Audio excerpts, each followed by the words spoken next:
ನಮಸ್ಕಾರ. ಇವತ್ತು ಜಗತ್ತಿನ ಪ್ರಸಿದ್ಧ ದೇವಾಲಯ ಹಿಂದೂಗಳ ಆರಾಧ್ಯ ದೇವ ಶ್ರೀರಾಮ ಮಂದಿರದ ವಿಚಾರವಾಗಿ ನಿಮ್ಮೆದುರಿಗೆ ಪ್ರಸ್ತಾಪಪಡಿಸ್ತಾ ಇದೆ. ಬಂಧುಗಳೇ, ಭಾರತದ ಅಯೋಧ್ಯೆ ಯಾರಿಗೆ ತಾನೇ ಗೊತ್ತಿಲ್ಲ ಹೇಳಿ. ಭಾರತದ ಅಯೋಧ್ಯದಲ್ಲಿ ರಾಮ ಮಂದಿರದ ನಿರ್ಮಾಣ ಇದೀಗ ಅತ್ಯಂತ ವಿಜೃಂಭಣೆಯಿಂದ ನಡೀತಾ ಇದೆ. ಬಂಧುಗಳೇ, ಅಯೋಧ್ಯ ಇವತ್ತು ಪುನರ್ ನಿರ್ಮಾಣವಾಗಲು ಇಷ್ಟೆಲ್ಲ ಹೋರಾಟ ಆಗಬೇಕಾಗಿತ್ತ. ಇಷ್ಟೆಲ್ಲ ಹೋರಾಟಗಳ ನಂತರ ಅಯೋಧ್ಯ ನಿರ್ಮಾಣವಾಗಿದ್ದು ಒಂದು ಇತಿಹಾಸವೇ ಸರಿ. ಬಂಧುಗಳೇ, ಅಯೋಧ್ಯ ಅನ್ನೋದು ಭಾರತದ ಎಲ್ಲಿ ಬರುತ್ತದೆ ಅನ್ನೋದನ್ನು ನಿಮ್ಮೆದುರಿಗೆ ತಿಳಿಸ್ತಾ ಇದ್ದೇನೆ. ಭಾರತದ ಉತ್ತರ ಪ್ರದೇಶದ ಅಯೋಧ್ಯದಲ್ಲಿ ರಾಮ ಜನ್ಮ ಭೂಮಿಯ ಪವಿತ್ರ ಯಾತ್ರಾ ಸ್ಥಳದಲ್ಲಿ ಶ್ರೀರಾಮ ಮಂದಿರ ನಿರ್ಮಾಣವಾಗ್ತಾ ಇದೆ. ಬಂಧುಗಳೇ, 6/8/2018 ಭಾರತದ ಈಗಿನ ಪ್ರಧಾನಿ ನರೇಂದ್ರ ಮೋದಿ ದೇವಾಲಯದ ಶಿಲಾನ್ಯಾಸವನ್ನು ನಿರ್ವಹಿಸಿದರು. ಭಾರತದ ಈ ಸ್ಥಳವನ್ನು ರಾಮ ಜನ್ಮ ಸ್ಥಳ ಎಂದು ಕೂಡ ಕರೆಯುತ್ತೇವೆ. ರಾಮ ವಿಷ್ಣುವಿನ 7ನೇ ಅವತಾರ ಎಂದು ಕೂಡ ಪೂಜಿಸುತ್ತಾರೆ. ಬಂಧುಗಳೇ, 1528ರಲ್ಲಿ ಮೊಘಲರು ರಾಮ ಮಂದಿರ ಕೆಡವಿ ಬಾಬ್ರಿ ಮಸೀದಿಯನ್ನು ನಿರ್ಮಿಸಿದರು. ಬಂಧುಗಳೇ, ರಾಮ ಜನ್ಮ ಭೂಮಿಯ ಸ್ಥಳದ ಬಗೆಗೆ ಅನೇಕ ವಿವಾದಗಳು ನಡೆದವು. 1992ರಲ್ಲಿ ಕರಸೇವಕರ ಗುಂಪೊಂದು ಮಸೀದಿಯನ್ನು ಕೆಡವಿತು.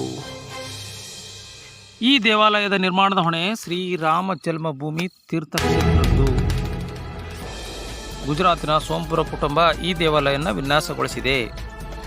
ಬಂಧುಗಳೇ, ವಿಷ್ಣು ದೇವರ ಅವತಾರವೆಂದು ಪರಿಗಣಿಸಲ್ಪಟ್ಟ ರಾಮನು ವ್ಯಾಪಕವಾಗಿ ಪೂಜಿಸಲ್ಪಟ್ಟ ಹಿಂದೂ ದೇವತೆ.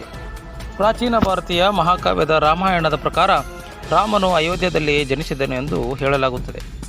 ರಾಮ ಜನ್ಮಭೂಮಿ ರಾಮಲ್ಲ ಬಾಲರೂಪ ಜನ್ಮಸ್ಥಳ ಎಂದು ಕರೆಯಲ್ಪಡುವ ಈ ಸ್ಥಳವನ್ನು 15ನೇ ಶತಮಾನದಲ್ಲಿ ಮೊಘಲರು ರಾಮ ಜನ್ಮಭೂಮಿಯನ್ನು ಕೆಡವಿ ಬಾಬ್ರಿ ಮಸೀದಿಯನ್ನು ನಿರ್ಮಿಸಿದ್ದರು.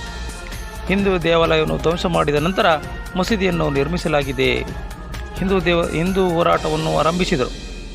ಅಂದಿನಿಂದ ಹಿಂದೂಗಳು ಹೋರಾಟವನ್ನು ಆರಂಭಿಸಿ 1850ರಲ್ಲಿ ದಶಕದಲ್ಲಿ ಪುನರ್ ಹಿಂಸಾತ್ಮಕ ವಿವಾದ ಉಂಟಾಯಿತು. ವಿಶ್ವ ಹಿಂದೂ ಪರಿಷತ್ತಿನ ರಾಮ ಜನ್ಮಭೂಮಿ ಶಿಲಾನ್ಯಾಸವನ್ನು ನಡೆಸಲು 1980ರ ದಶಕದಲ್ಲಿ ಪ್ರಯತ್ನಗಳನ್ನು ಆರಂಭಿಸಿತು. ಅಲಹಾಬಾದ್ ಹೈಕೋರ್ಟಿನ ಲಖನೌ ಪೀಠ ಶಿಲಾನ್ಯಾಸಕ್ಕೆ ತಡೆಯಾಜ್ಞೆಯನ್ನು ನೀಡಿತು. ಸ್ನೇಹಿತರೆ, ವಿವಾದಿತವಲ್ಲದ ಜಾಗದಲ್ಲಿ ಶಿಲಾನ್ಯಾಸ ನಡೆಸಲು ಅನುಮತಿ ನೀಡಲಾಯಿತು. ಬಂಧುಗಳೇ, ಆಗಿನ ಗೃಹ ಸಚಿವರಾದ ಬೂಟಾಟ್ ಸಿಂಗ್, VHP ನಾಯಕ್, ಅಶೋಕ್ ಸಿಂಗಲ್ ಅವರು ಔಪಚಾರಿಕವಾಗಿ ಅನುಮತಿಯನ್ನು ನೀಡಿದರು. ಬಂಧುಗಳೇ, ನವೆಂಬರ್ 9, 1989ರಂದು VHP ನಾಯಕರು ಹಾಗೂ ಸಾಧುಗಳು ಗುಂಪು ಹಳ್ಳ ತೆಗೆದು ಅಡಿಪಾಯ ಹಾಕಿತು. ಗರ್ಭಗುಡಿ ವಿವಾದಿತ ಸ್ಥಳದಲ್ಲಿಯೇ ಇತ್ತು.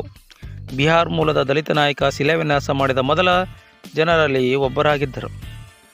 ಸ್ನೇಹಿತರೆ, ಡಿಸೆಂಬರ್ 6, 1982ರಂದು ವಿಶ್ವ ಹಿಂದೂ ಪರಿಷತ್ ಮತ್ತು ಭಾರತ ಜನತಾ ಪಕ್ಷವು ಕರವ ಸೇವಕರು ಎಂದು ಕರೆಯಲ್ಪಡುವ 15,000 ಕರಸೇವಕರನ್ನು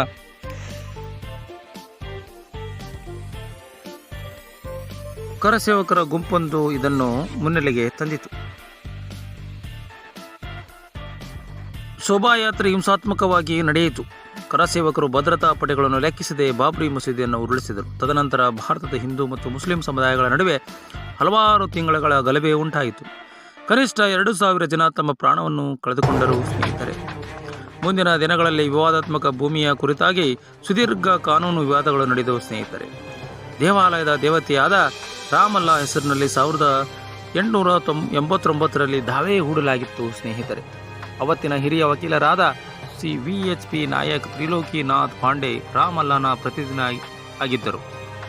ಸ್ನೇಹಿತರೆ, ಕೆ ಪರಶುರಾಮನ್ ರಾಮ್ ಅಲ್ಲಾನ ಪರವಾಗಿ ವಾದ ಮಂಡಿಸಿದ ಪ್ರಮುಖರು ಆಗಿದ್ದರು.